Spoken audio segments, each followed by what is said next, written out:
Hello, my name is Josh, and I'm a watchaholic. Welcome to Horology Insanity. What is up, my watch friends? So, check this out.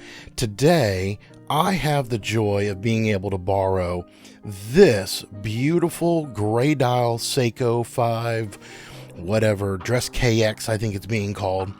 And I want to do a video that might be a little out of the norm for most people who do watch channels, because most channels want to be review channels. But as y'all know, I don't. And in fact, I borrowed this from my buddy Shane, who has a great review channel called Relative Time. So I am going to recommend that if you're looking for a review of this watch, then you should go watch Shane's video on this. We'll link to it down in the description. He also has done a video on this strap code bracelet, specifically pairing it with this watch. And so you would be able to see that as well if you go to his channel. We'll try to include links to both of them down below. But if you just go to Relative Time and search for the model number SRPE61, then you should find it. And that's how we're going to get started with this. So what I'm going to do is I'm going to just give you, there's like a ton of model numbers and whatnot for this. And then what I really want to do is do a gray dial showcase extravaganza, so that if you happen to be shopping for a gray dial, because I think there's a trend in the industry that gray is becoming kind of popular, then this might be a good video for you. All right, so let's get into it. First and foremost, this is the Seiko SRPE61, like I just mentioned. Now, what's interesting about the SRPE61 is that it comes on a gray NATO strap, and Shane has replaced that with this beautiful strap code Jubilee bracelet. Seiko also makes another model called the SRPE51, and it comes on a Seiko 5 style bracelet. Now, I'm guessing that the Seiko 5 style bracelet, is going to be, a lot of the Seiko bracelets at this price range, they're just not great. And that's the reason why Strap Code and others like Uncle Seiko, that they can make a living selling Seiko specific bracelets, because Seikos aren't very good. So I'd end up looking at this. Strap Code is made by Miltat, but you can definitely find probably better options. And to my knowledge, Shane will probably cover this more in his video, but to my knowledge, any SKX fitted bracelet should fit this Dress KX, and so there should be compatibility there between both. Now, additionally, you'll also notice that there's another model number for this 61, and it's SBSA051. So depending on how you're trying to hunt for one of these, use one of those different model numbers, and it's probably going to show up somewhere. Just Google. So with that, let's take a look at this watch, and I want to start comparing it first and foremost. Let me put this right here to the Halios Seaforth. Now, I have to roll in a picture of this Halios Seaforth because I don't own it right now.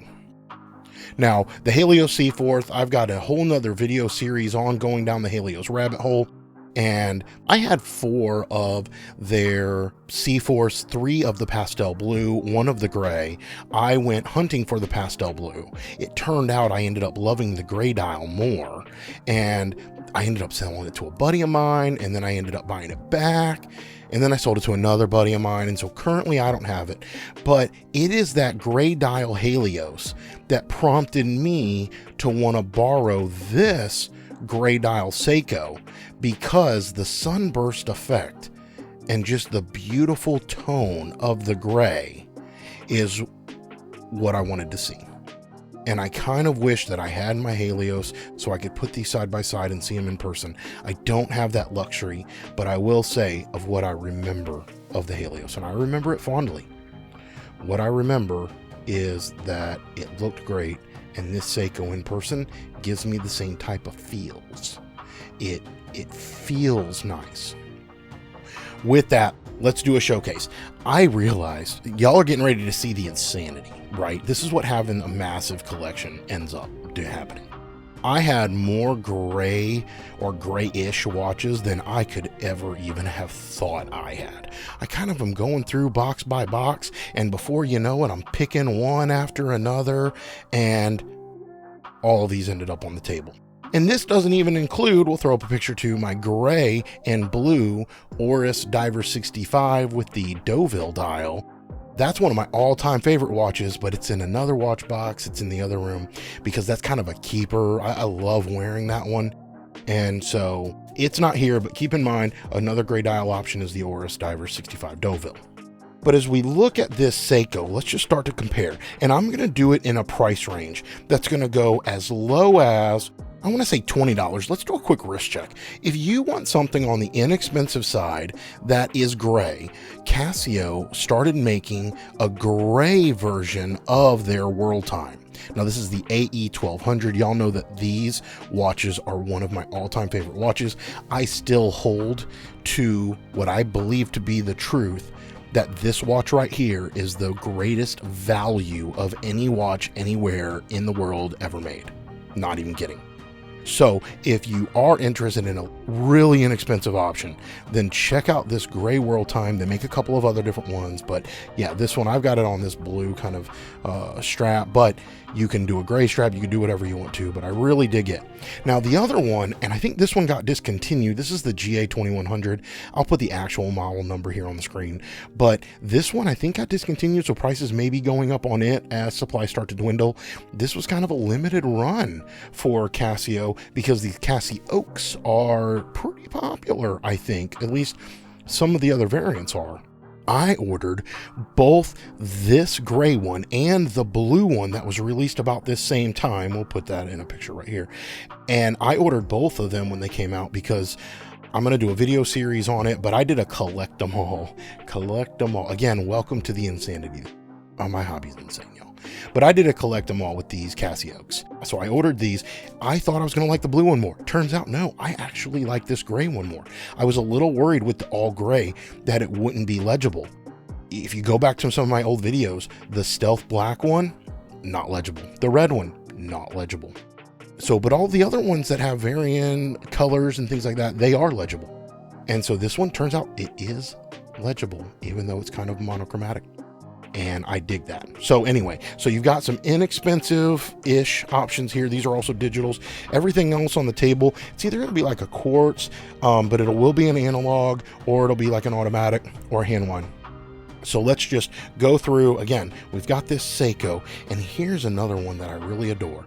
This is the Casio. I don't even know what the model number of this thing is. If I can find it, I'll throw it up on the screen. It's got the day-date complication, but this thing wears great on wrist because it's really thin. You'll notice that the SKX, you know, the SKX, I think, is a little chunky. I think it's a little chunkier than it should be.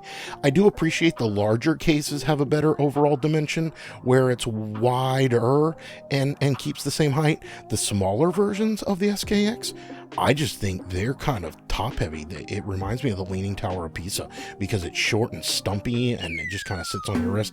This Casio sits great on the wrist. You can see it's quite a bit bigger. And one of the things to compare about is the dial's a slightly lighter shade. It's got a little bit more of a sunburst. And since the dial's larger, you get a larger gray effect, which is neat. Now the yellow pop on this one I think is fun. This one over here, you can see the blue on the Saturday date. I think other than that, it'll be black dates, and the other Sunday's probably in red. I can check that and figure it out. Does it have a screw down crown? Oh, it doesn't. I don't even think it has a screw down crown. All right, so date one, let me get it out of the potential window of death.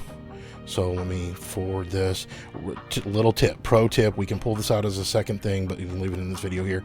Never set your watch, never change the date or date complication when it's between 9 p.m. and 3 a.m. It'll break some of the stuff inside, and don't do it. I've got to send a Zen 104 in for repair, and they suspect that it's because that's what happened. Somebody changed it between the 9 and the 12, and I don't do that. I don't know what happened to that one, but here's what we're looking at. Get it out of the way. And now that I'm down here in the 6, right, you put both hands down here, put both hands down here. Now you're good to go back to the position. And if I roll it one way, it'll change the day. Yeah, Sunday is in red. You can see it flipped over to that. And then let me roll it. Monday's in black. So, and then the Saturday's in blue. Now, I like the pop of blue. In fact, one of the things I liked about the Halios and the gray one, if we put these side by side again with the picture, the Halios had a beautiful blue accent to it. Now, in my opinion, I think Halios was copying the aesthetic of the similar Rolex Datejust, I think it is. Maybe it's an OP, but it had a gray dial with the blue accents. Halios carried that on, and I like it. So I kind of wish that on this one they may have either done like a baby blue second hand would have been cool, like Zelos does on the V3 Mako. That's one of the reasons why I adore that watch. We'll put a picture of it right here. The V3 Mako with the blue second hand. That is stunning. I kind of wish this gray one had a pop of color like that. Or if I just change this over to, whoops, let me get this back over to Saturday. So let's do dates there. Okay, see, that pop of blue actually looks good on there. So anyway, that's just a personal opinion of my aesthetic of blue. But we need to keep trucking through these because these are going long. So here we go. There's that one. Let's keep going. Here's a Wenger, and you can get these. These are kind of Swiss made. They're kind of similar to a Victorinox, but on a lower scale. And so these are a lot more affordable, but you can see the beautiful gray dial. This one happens to have the gold accents on it, which is kind of cool. It gives it a two-tone color similar to the Alpinist. And then I've got some other ones. These might get a little bit of hate.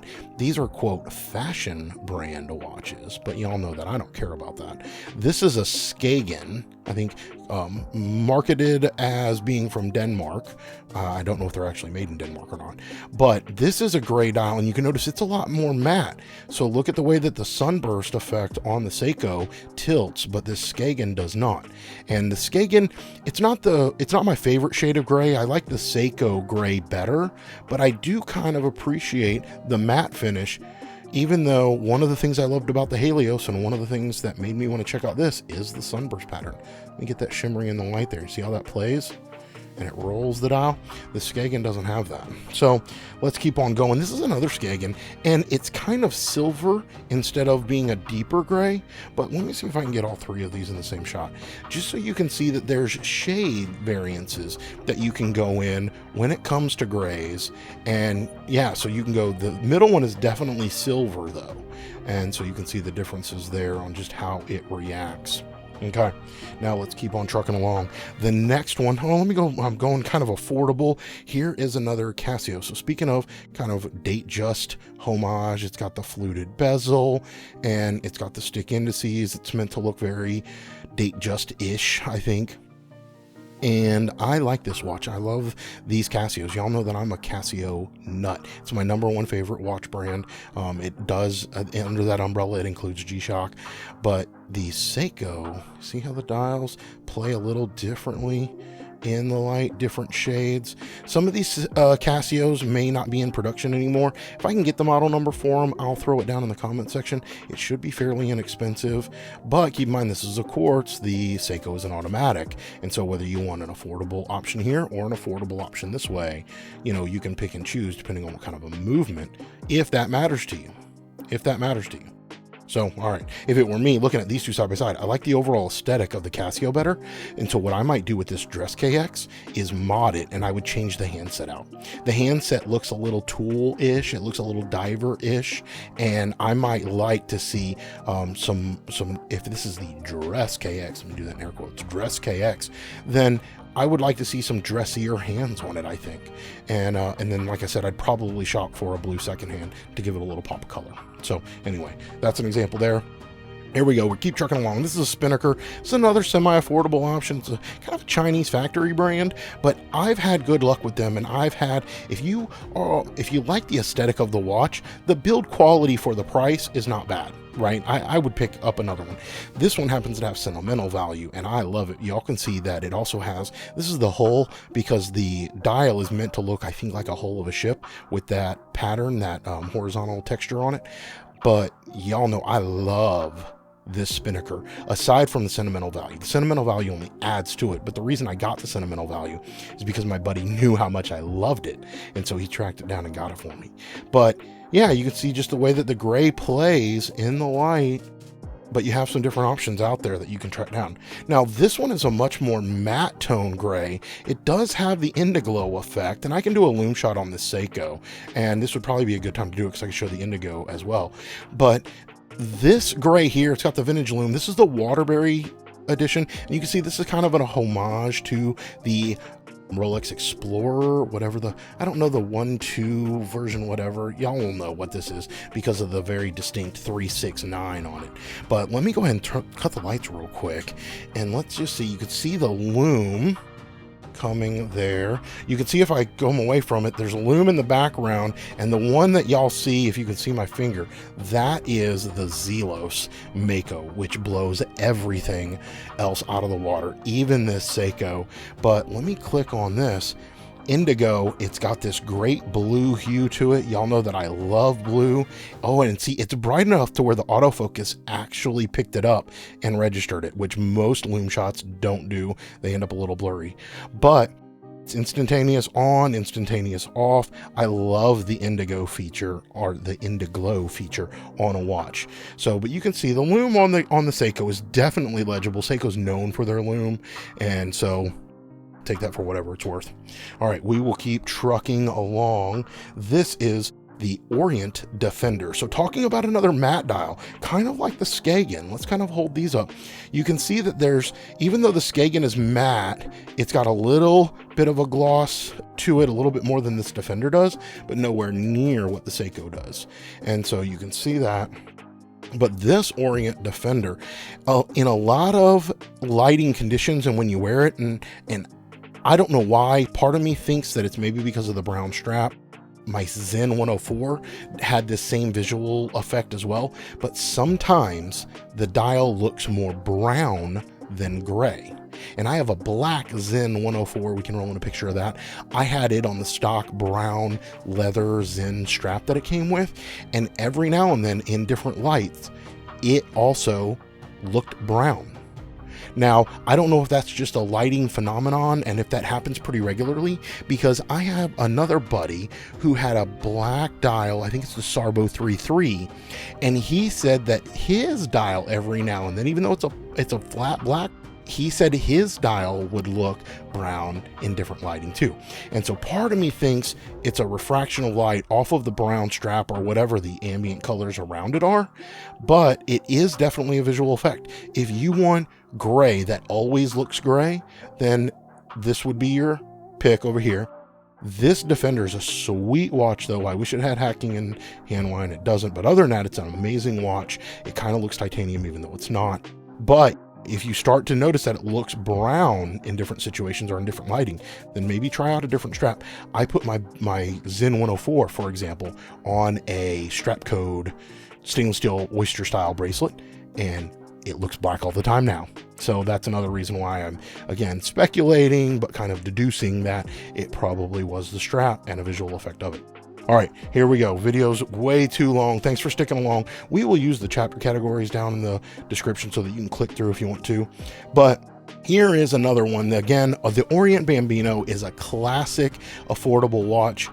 They are made by Seiko, and so in this case you see two that are kind of within the same family. Now, again, talking about the SKX, this Seiko 5 Sports, whatever it's called, being the dress KX because of this fixed bezel, right? The Orient Bambino is definitely a dress watch, and you can see that it still offers the date complication. They gave it a little framing there. This particular one is the gray dial. Now, Orient makes a bunch of different generations and versions of their numbers. It is so overly complicated throwing around numbers like that. I can't keep track of them. I don't know what gen or version this is, but it's gray. It's got the rose gold kind of indices. I put it on this gray NATO just to have fun with it. I don't know, does that trigger people a dress watch on a NATO strap? I think that might drive some people crazy. Here, we'll link to it up in the upper right hand corner. I did a G-Shock on a leather bracelet, so yeah, let me know what y'all think of that. But you can see that the beautiful gray tone is very similar across these.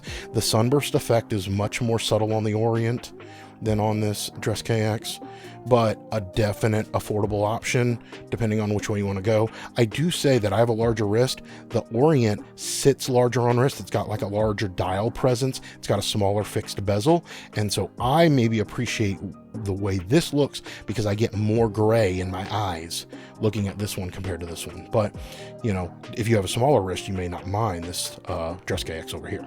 All right, let's keep going. Now we're getting into the little bit more affordable, we're getting into the more expensive options here. This is the Tissot, and this is a ultra thin, it's a quartz watch, it's a dress watch.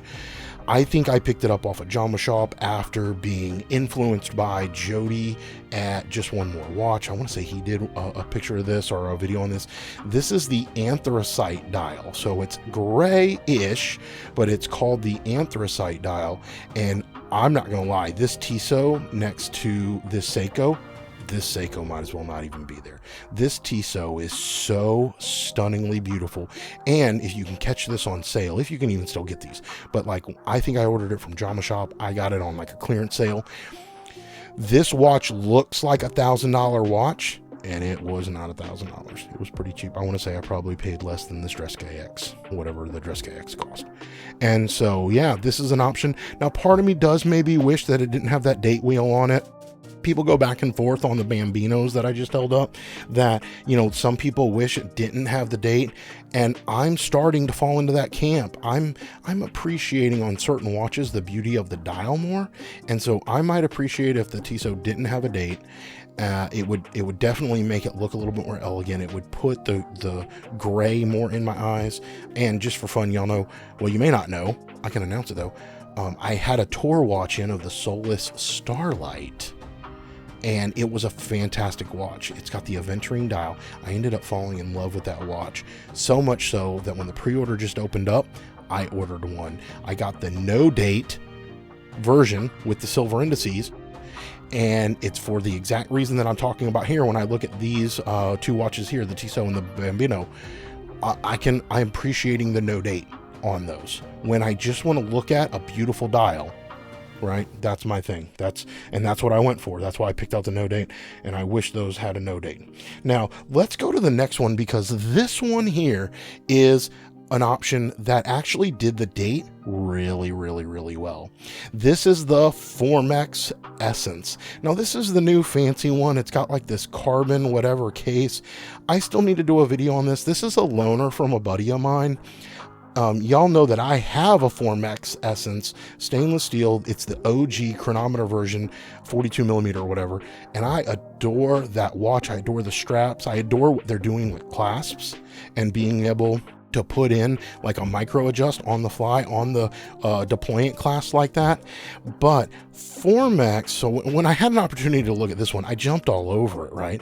And I will say that when I wear it, I kind of feel like Batman. I don't know why. I do. I feel like Batman. And I can't even explain it. I feel like Batman.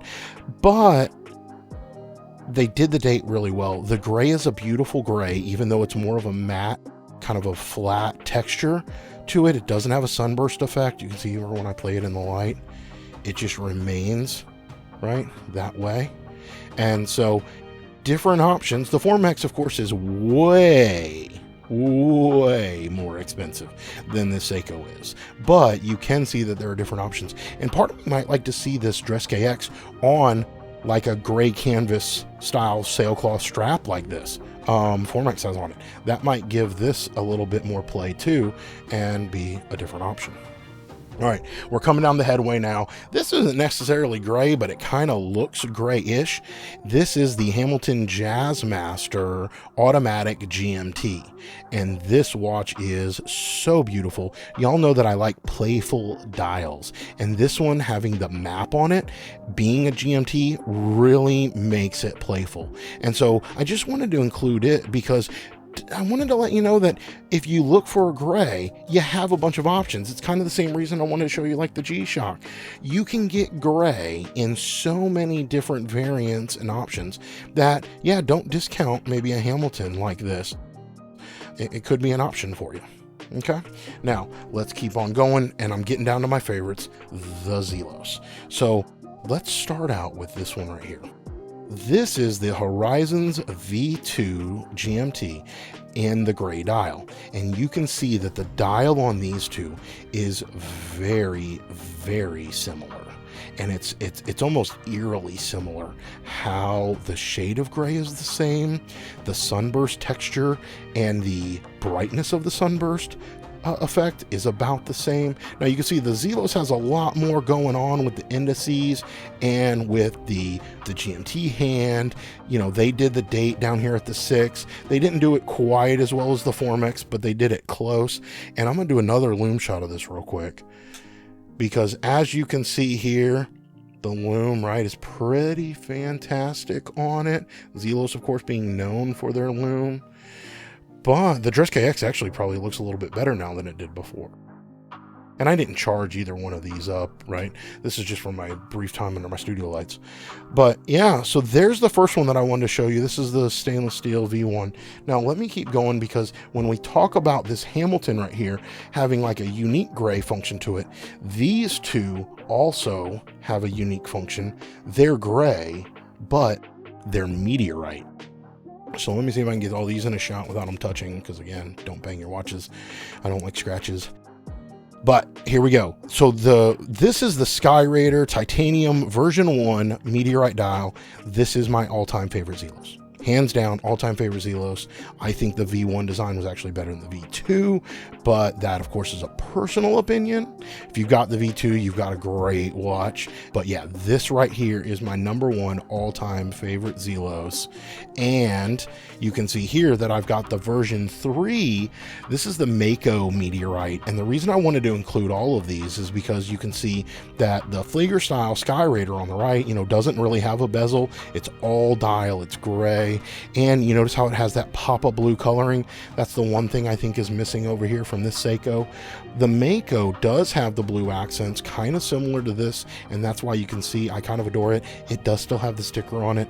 I might be, man, I don't know if I want to say ashamed to admit it, but I'm reluctant to admit that I have left this V3 Mako in unworn, new in box condition. It's got all the stickers on it still. It's not been on a wrist.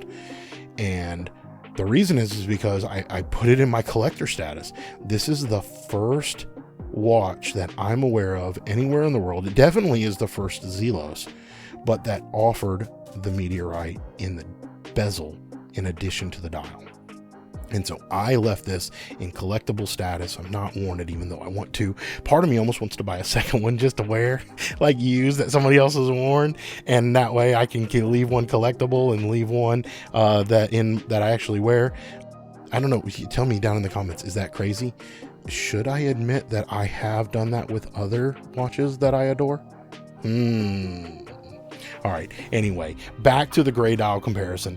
The Meteorite, now these are the raw Meteorite colors, and I can throw just a picture up real quick of some of my Meteorite Zelos. You can see that they make them with many different coatings and colors and different things like that. But this is kind of the raw Meteorite, and it is a very beautiful gray with some texture and striations to it. And you can see what that compares like to this Dress KX. And so again, when you're looking, very similar to that Hamilton back there, if I can get to it, that Hamilton right there, there are options that exist in the gray world that may not be just a normal sunburst gray. You can get some like the Hull that have texture. You can get some that are a little bit more matte, like the Defender right there. And then you can get something like this that has Meteorite. So anyway, let me put these down. Yeah, just close out with saying, you know, this is more of a reference video. Let me know if you guys appreciate these kinds of videos, because I can do them all day long, and I have the type of collection that allows for me to do this. I mean, honestly, I probably have more watches in my personal collection than some AD and jewelry stores have. And so if that's something that you want to see, let me know. I can do more of these. We'll use the chapter selections down in the description so that you can click through. You don't have to watch the whole video. I know it's a little long coming up on the time link that I have, but I want to showcase this watch because it's beautiful. It's beautiful. And again, let's show one last shot of the Halios. That's what started it all. And then before you know it, I have all of these in gray because I kind of got hooked by the gray bug. that's just kind of the path that I went down. So again, check out Shane's video on this watch. Shane, a huge thank you to you for letting me borrow this. I really, really appreciate it. And until we talk again, my friends, please remember what really matters, and that's not watches. Keep the insanity sane.